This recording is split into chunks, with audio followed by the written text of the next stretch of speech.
بسم الله الرحمن الرحيم. اللهم صل على محمد وعلى ال سيدنا ومولانا محمد وبارك وسلم وصلي عليه.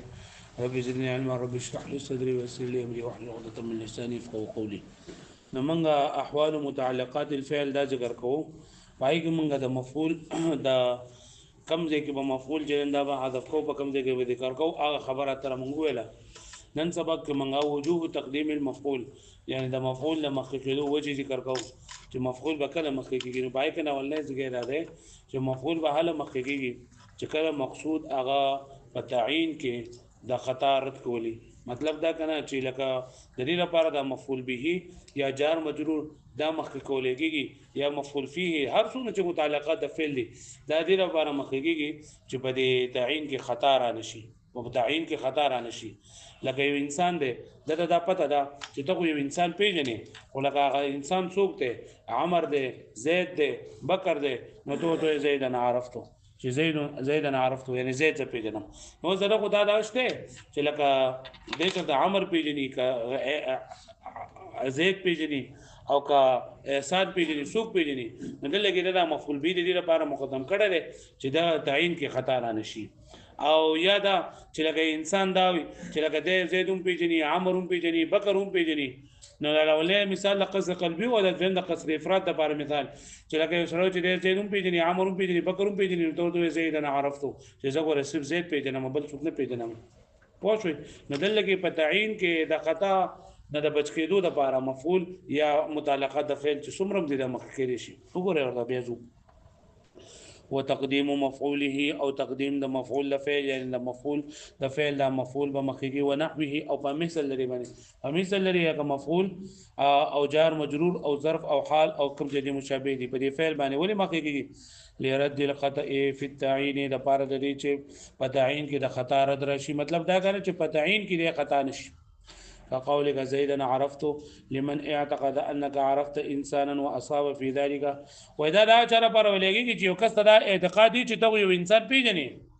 او نسبت ورته دې په دې کې صحیح ده، واعتقد انه غير زيد، خدای اعتقاد دی چې هغه زید نه دی بلکې بل څوک دی، واخطا فيه وتقول في لتاكيده او ته په تاکید دا غرض کې چې زيدا عرفت لا غيره،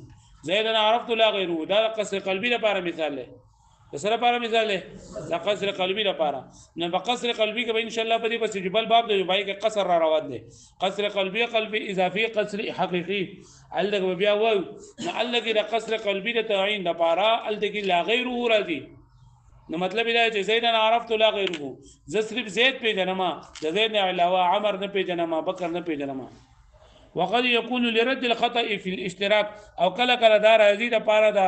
خطا رد کولو په اشتراک یعنی قصر افراد د پاره لکه د زیدن عرفتو لمن اعتقد دا ها چا لپاره چې دا اعتقاد دی چې انك عرفت زيدا وعمرا، چې د زیدون پیژنې او عمر پیژنې، نو تور تصریف وای چې زیدن عرفتو مطلب زه صرف زید پیژنم، عمر نه پیژنم، بکر نه پیژنم، نور وسره نه پیژنم. هغه پوه شوي؟ نو قصر قلبي او قصر افراد. قصر قلبي یعنی متکلم د مخاطب د کم خبرې په ذهن کې کوم خبره دا غي الټ ورته پیش کړي، دا بدل ورته پیش کړي. او قصر افراد چې د متکلم ما مخاطب په ذهن کې 2 3 4 5 6 کسانی او تاغه په یو کې منحصر کې رسو برازي ان شاء الله قصر. نو چې قصر قلبي لپاره لا غیر هو استعماليږي، اذا قصر افراد لپاره وحده استعماليږي. نو تبه وتقول لتاكيده زيدا عرفت وحده، جزء زيد پیژنم لکه پوجا به معنی وغدا في نحو زيدا اكرم وعمرا لا تكرم امر ونهي، چې لکه ډیر شي کسان دي کنه د زید د عمر د بکر د او تصریف د اکرام د زید سره خاص کینو عادت چې زیدن اکرم د زید اکرام کوه لکه پوه شوي، او عمرا لا تکریم لکه ډیر څه کسان دي او تو صرف د عمر سره دا نه خاص کوي ته عمرا لا تکریم د عمر اکرام ګوره مکوه. فكان الاحسن ان يقول وبهتر دا ودي مصنف لره چې دا ویلې وي چې لافاده الاختصاص چې دا مفعول مقدم کولېږي د لپاره د اختصاص چې کوم یو مخکې شي اعلی تخصیص لپاره. ولذلك اوس مخکې موږ دا خبره وکړه کنه چې تقدیم د متعلقات د فعل یعنی د مفعول او د بل څه دا د دې لپاره راځي چې ما ته وګورئ چې دا مفعول متعین کوي، فعل خو به متعین دی، په فعل کې شک نشته ده، په فعل کې شک نشته ده. خو سبق متعین کوي مفعول به متعین کوي نو ما زیدن ضربت ولا غیره ال شيء نه دي ما زیدن ضربت ولا غیره زکا چې ما زیدن ضربت څه مطلب دی چې ما زید نه نیواله د زید مینه نیواله صرف زید مینه نه د نه علاوه ټول خلک ما څه کړی دي نو چې ما زیدن ضربت دی وې نو دا زید نه دی دا ضرب منفي کو او خاص کو چې صرف زید مینه نیواله او د نور د پاره دی دا ضرب سکو ثابت کو نو ولا غیره سره دی هغه ټول نه منفي کو چې ما زید نه می زید ولا نه می نور څه کوي نو فعل خو شوی دی خو فعل چې چا لپاره خو شو بلی باندې او نه دا ویل جایز دی چې ما زیدن ضربت ولا اکرمته ما زیدن ضربت ولکن اکرمته چې ما زید نه دی وهله لیکن ما دا اکرام کړی نو دلته کې فعلونه دوه راغلل او په فعل کې شک شو نو دې لپاره دا مثال نه استعمالېږي ځکه چې موږ دا خبر وکړه چې دا مفعول یا هر قسم متعلقات فعل چې دي دا مخکې کې د دې لپاره چې په فعل کې غوته برابر وي خو چې په تعین مفعول کې جنن دا سره شک وي تعین دا کې نه نه دا مفعول له تعین لپاره ست درازي لکه پوه شئ نو دا په مثالونو دا سینې دي ولذلك ددي وجنا لان التقديم لرد الخطا اجرا تقديم لپاره د خطا د رد کول لپاره في تعيين المفعول بتعيين المفعول کې مع اصابه مسره د دینه چې دا برابر في اعتقاد وقوع الفعل فهي سره د دینه چې د خبره کې ته صحیح چې دا فعل واقع کېدل اعتقاد ستاسو على مفعول ما په مفعول باندې نو ما لا يقال نه لګيږي ما زيدا ضربت ولا غيره ما زيدا ضربت ولا غيره نه لګيږي ولې لان التقديم يدل ذکر زید چې تا مقدم کو نو دا دلالت کوي على وقوع الضرب په واقع کېدل د ضرب على غیر زید چې په زید باندې وهل متحقق شي دی د علاوه د زید نه د ضرب چې واقع شوی دی تحقيقا لمعنى الاختصاص وقولك او كتاب يروي ولا غيره نيان في ذلك لا دين في وقلا فيكون مفهوم التقديم نشو مفهوم التقديم مناقضا لمنطوق لا غيره نو دا مفهوم التقديم دا مناقض شو د منطوق د لا غيره لکه پوه شو به باندې وس کړه بل غرض د پاره بیا چې بیا صحیح لغوي تعین مفعول لپاره دا نشي کولای کړه بل غرض د پاره اهتمام شان د پاره تا دا دسی مثال وي بیا صحیح ده نعم لو كان التقديم لغرض اخر کچره دا تقدیم د بل غرض د پاره لګره اهتمام د پاره وي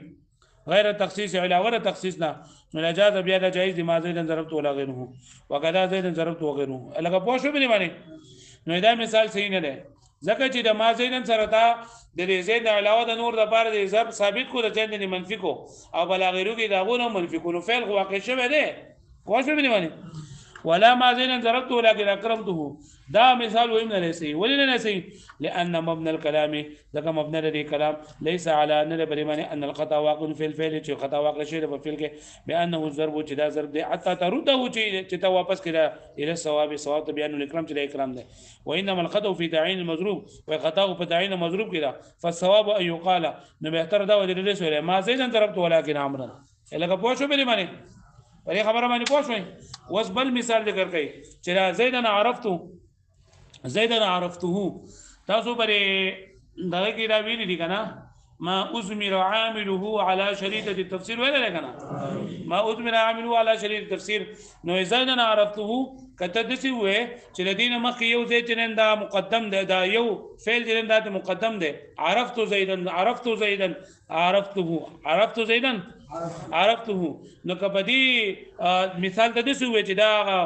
ازمار على شريطة التفسير ده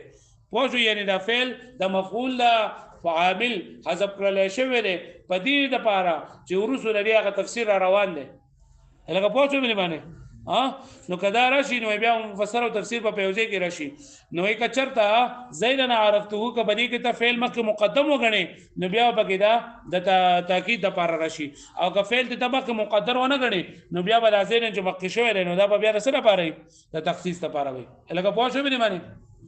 دې خبره باندې پوه شئ نو زید عرفته په دې مثال کې کده د زید د مکه عرفته فعل مقدر وګڼي نو بیا به دا مثال د سره پاره د تاکید د پاره او کده زید د مکه ته فعل مقدر ونه غڼي نو بیا به مثال د تخصیص د پاره و اما نه زید عرفته فتاکید د تاکید د پاره وکلا ان قدر الفعل المحذوف کچره مقدر کړل چې لګي فعل محذوف المفسر بالفعل المذكور چې داغي تفسیر کړل شوی په فعل مذکور سره قیل قبل المنصوب مکه المنصوب نه اې د شوی اي عرفت زید عرفته والا او کچره د دینه مخکې فعل مقدر ونه غني فتخصيص النبي رضی سره بارا لك زيدا عرفته لان المحذوف المقدر كالمذكور لك محذوف مقدر پشان مذکور فالتقديم عليه كالتقديم على المذكور پس بدی باندې مخکې کېدل د څه لګري به ذکر کړی شی باندې مقدم کول فی افاده الاقتصاد کما فی بسم الله لکه څنګه چې بسم الله کې بسم الله کې موږ وایو چې مجرور ظرف الله متعلق مقدم شو په اشرع فعل موضوع کړي اشرع فعل به ورسره راغړي لکه دې باندې اشرع بسم الله الرحمن الرحیم بلکې سبب بسم الله الرحمن الرحیم اشرع ما چې دا جر مجرور د مقدم کې نو بری کې به تخصیص دار راشي خاص بنوم د الله سره شروع کوم نو بنوم د الله سره برکت راشي اگر اشرع بسم الله نو بیا معنی شي شروع کوم بنوم د الله خاص په فکرانه وایږي فنحو زيد عرفته نو دا زيد عرفته محتمل للمعنيين دوانو معنو احتمال لري ورجوع في التعيين الى قرائن او رجوع په چکر لکه معنی متعین ده نو قرائن ته به رجوع کیږي وعند قيام القرينه الداله على انه للتخصيص او کله چې قرینه موجوده شو د دې خبره باندې دلالت کوي چې دا تخصیص لپاره انده وړي او کله زموږ د قول زید عرفتنا ولی ځکه چې په لما فی من تکرار کبری کې تکرار ده وفي بعض النسخ او بعض النسخ کې ذلك الله واما ثمود فهديناهم دی وګورئ واما ثمود فهديناهم دلګي دا ثمود مقشره فهدينا فعل د رسو شوی نو دلګي دا هم صرف د تخصیص لپاره راځي دا سره راځي تخصیص لپاره اوس دغه کې څنګه بکارو اما فهدينا ثمود بکارو که اما ثمود فهدينا بکارو نو اما فهدينا ثمود نو بکار ولی ځکه چې د اما او د فا په منځ کې فصل جنن دا بغیر سره راوړل دا ضروری دي نو دې بکارو اما ثمود فهدينا هديناهم نو دلته د تخصیص لپاره دا یو فعل جنازف شوی دی واما ثمود فهديناهم فلا يفيد الا التخصيص هذا فائده نور کې مگر تخصیص ولې لامتناع ان يقدر الفعل مقدما ځکه چې دا خبره ممتنع ده چې د ثمود نه مکه فعل مقدر کړی شي او د ویل شي اما فهدينا ثمود ولې ممتنع ده لالتزام ځکه دا خبره لازم ده وجود فاصل بین اما والفا ځکه چې دا فا او د اما په منځ کې فصل بغیر تر راوړل سری ضروری بلکې تقدیر دار اما ثمود فهدينا هديناهم اما ثمود هديناهم بتقديم المفعول يعني مفعول به مقدم کړل وفي كون هذا التقديم لتخصيص او وای چا چې په کدا خبره کړی دا کنه چې لکه دا ثمود د تخصیص د لپاره مقدم کړل شوی دی دا خبره غلطه ده پرې کې نظر ده ولې ځکه کله رسل کی کنه چې دا اما په هغه ځای کې استعماليږي چې کله متکلم ته دا مخاطب ته دا پته چې فعل واقع شوی دی خو لکه په فعل په واقع کېدو کې شک دی لکه ساقه د زید او عمر راشي ته چې لکه د زید او عمر تر دې چل وکړو نو دی ورته چې اما زید فضربته واما عمر فاكرمته نو دلته دا اما او فاجئ استعمال شوی دا د تخصیص لپاره خو نه بلکې د تعین لپاره د چل لګي یو سره دا شی بل سره دا شی وفي كون هذا التقديم عند التخصيص نظر او دا چې دا اما دلته مقدم کړی شوی لپاره تخصیص بری کې نظر دی ولی لانه قد يكون کل دا اما استعماليږي مع الجهل بثبوت اصل الفعل چې دا اصل فعل په واقع کې دوه کې د جاهلی نه پوي كما اذا جاءك زيد وعمر لغراش استغفر زيد وعمر ثم سالك سائل نو بيستانو سو تاسو کې جما فعلت بهما ته ادمانو ترې چلو کو نو تو ورته وي چې اما زيد فضربته واما عمرا فاكرمته لکه پوښو به باندې وكذلك او دا رنګ لکه دلته وځه مثالونه استم باندې مفعول ذکر کړلو او دا خبره صرف په مفعول کې نه بلکې د فعل چې څومره متعلقات چې هغه جار مجرور دی او ظرف ته دا ټول پای کې چې کله دا مخکې شي نو دا تخصیص فائدہ ور کوي وكذلك اي مثل زيد عرفت في فاعل تخصيص قولك بزيد المرض خاص بزيد باندې زور واوړیدم مررت بزيد زبزيد واوړیدم بزيد المرض خاص بزيد باندې زور واوړیدم في المفعول بواسطه لمن اعتقد لا جرى برچ اعتقاد لري انك مررت بانسان جدو انسان تیر شوی وانه غیر د زيد وكذلك يوم الجمعه سرت لګه د ته پته چې دا سفر کړه دا سفر دی کله کړه د خاص د جمعې پر ورځ باندې سفر کړه او په المسجد صلیتو او د مکان د پاره چې د چې مونږ کړه په کم ځای کړه دغه لپاره خاص په جمعات کې مونږ کړه وتادیبا ضربتو چې او حالي کړي د حوال سره بیر کړو خاص د ادب د پاره مولای بل سره پاره مینه وله او ماشین حجت او خاص پیاده چې د عزت له حج د پاره دغه پوښتنه به نه معنی وتخصيص لازم الذين بیا بل خبره شروع کړي بیا سبا سبق سره وایي ان شاء الله یاد بشي واړو